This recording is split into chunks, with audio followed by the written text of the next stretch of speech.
Welcome to the Prosperity for America channel.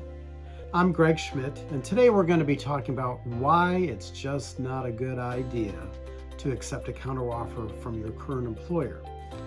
Now, in case you're wondering what is a counteroffer, it's when you find a new position, get an offer, you accept it, and then to let your employer know that you're leaving, and all of a sudden your employer wants to give you a raise to stay.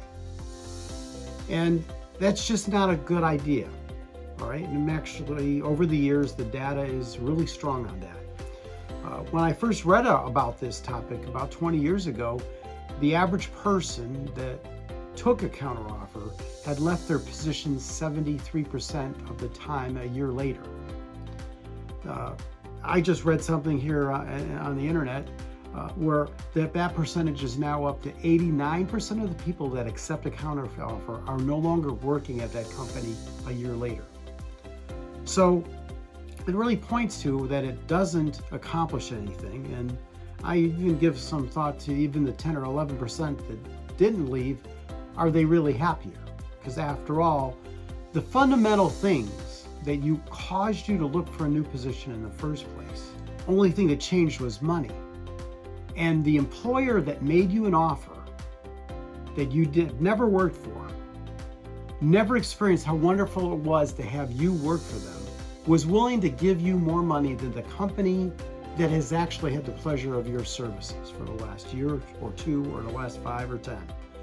And so basically, it's not going to make the job any closer to home. It's not going to change who your boss is.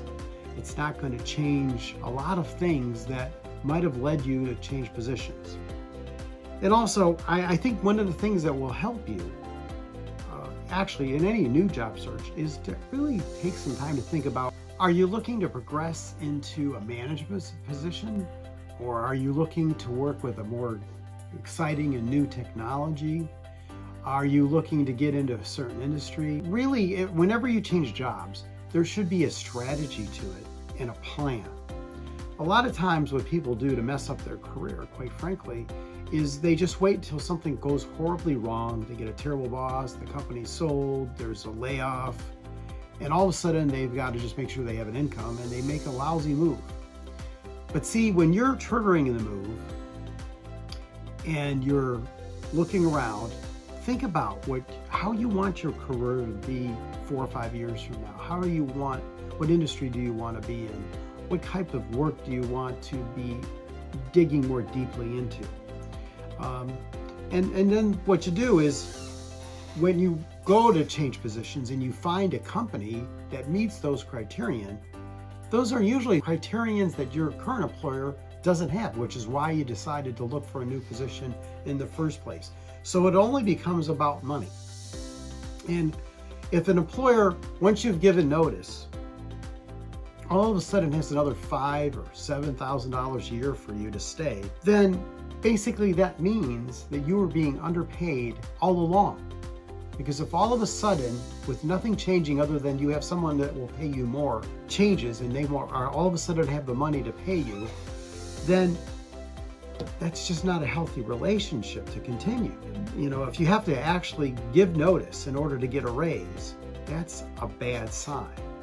So really you want to, and by the way, what employers usually say is, geez, I wasn't thinking, I didn't realize, all those kinds of things. But all those things that they use as excuses mean that they took you for granted and were perfectly fine with paying you less money unless you found another position, all right?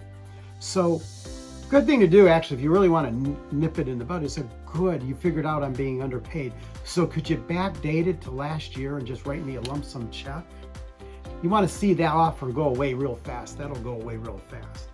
And then what'll happen is, when you do take a counteroffer, the first thing that happens is that a number of things. You might not work on the serious projects that you were working on because now they don't trust that you're going to stay. Or they're already starting to look for your replacement that will work for cheaper. They just didn't want to lose you at that moment. So what happens is, over the next 3 or 6 months, you're going to get phased out of the best part of your job.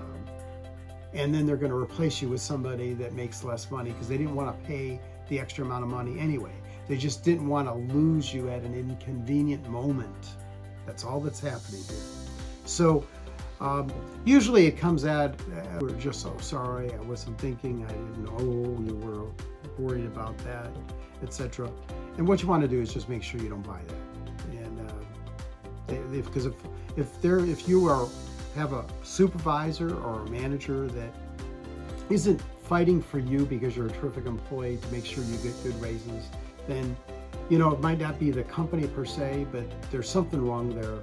And so what you want to do is make sure that you know why you were changing positions and don't look back. Now, for those of you that get close to that, surviving that first year after accepting a counteroffer, this is what you're going to hear. You're going to hear, well, since you got your big raise last year, you're really only going to get a 1 or 2% raise, or maybe not even a raise at all, since you got such a big raise last year. And that's just not what you figured it would work out to be, And that's when you start to really discover that for the long haul, you're going to end up in the same place. They just gave you a little bump so they didn't lose you because you were going to leave maybe at an inconvenient moment. And you really didn't change anything for your career. All you did is pass up the opportunity to go to work for a company that might have really appreciated you, that probably would have been more open to you growing, which is why they were interested in you.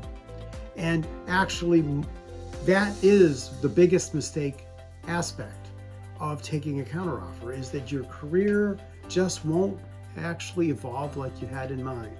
So what you really want to do is, when you get that counteroffer, remember all the reasons why you felt you needed to change positions.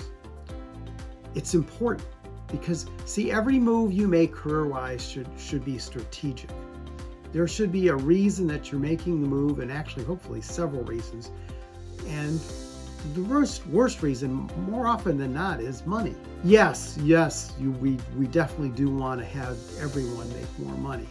But if you only think about money and you give up your happiness, you give up the opportunity to grow, what you're looking for over the long haul in your career is an opportunity to actually progress and grow to your potential.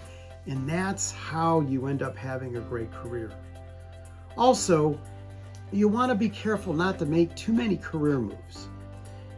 Definitely no more than every 3 or 5 years, but even if you get into a 15 or 20-year pattern where you're changing jobs every 3 years, that's way too often. People who have great careers find 10, 15-year stretches where they could settle in a situation where they are appreciated, they get opportunities to grow, they get opportunities to make more money, obviously, because that's what comes with it. So try to maintain your focus and think about what you really want and how to get there. And then when you make a career move, you're actually applying to companies that you've put some thought into. Again, I said earlier that one of the big mistakes is to only make a change when something goes wrong or you get laid off, because that's when you're forced to make a move just to make sure you could pay the mortgage. Whereas if you decide actually when you're in a good moment to change positions, you're only going to take something that will actually be better. That is huge. So we love when you tune in to see what we have to offer. We love to find ways to help you with your career. Here at the Prosperity for America channel, that is what we're hoping for, that in some way, whether we actually as an organization help you find a position, or we just simply help you with some of the videos that we have on how to have your career progress, we are very happy to do that.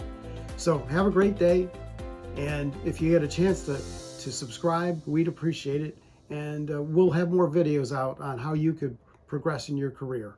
Thank you.